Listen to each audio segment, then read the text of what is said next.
শুরু হলো টানা ২২ দিনের ইলিশ ধরার নিষেধাজ্ঞা। শুধু ইলিশই নয়, এই সময় নদী ও সমুদ্রের সব ধরনের মাছ ধরা নিষিদ্ধ করেছে সরকার। সেই সঙ্গে নদী ও সমুদ্রের মাছ কেনা বেচা, মজুদ ও বাজারজাতকরণ, পরিবহন সম্পূর্ণরূপে নিষিদ্ধ থাকবে। সরকার জানিয়েছে, ইলিশের প্রজনন মৌসুমে নির্বিঘ্ন পরিবেশ নিশ্চিত করতে এবার নজরদারি আরও কঠোর করা হয়েছে।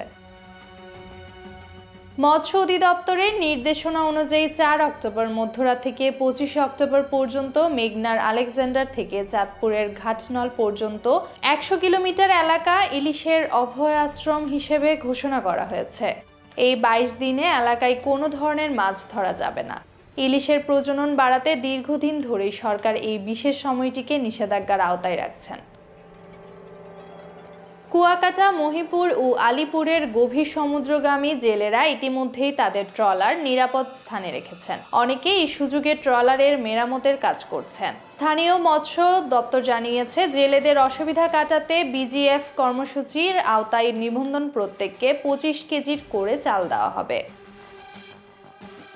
শুধু লক্ষ্মীপুর জেলার কমলনগর ও রামগতিতেই নিবন্ধিত জেলেদের সংখ্যা প্রায় ৩৪,৪৫৮ জন, যারা এই সময় পুরোপুরি বেকার হয়ে পড়বেন। স্থায়ী প্রশাসন নিশ্চিত করেছেন, সঠিক তালিকা তৈরি করে দ্রুত পৌঁছে দেওয়া হবে বরাদ্দকৃত সহায়তা।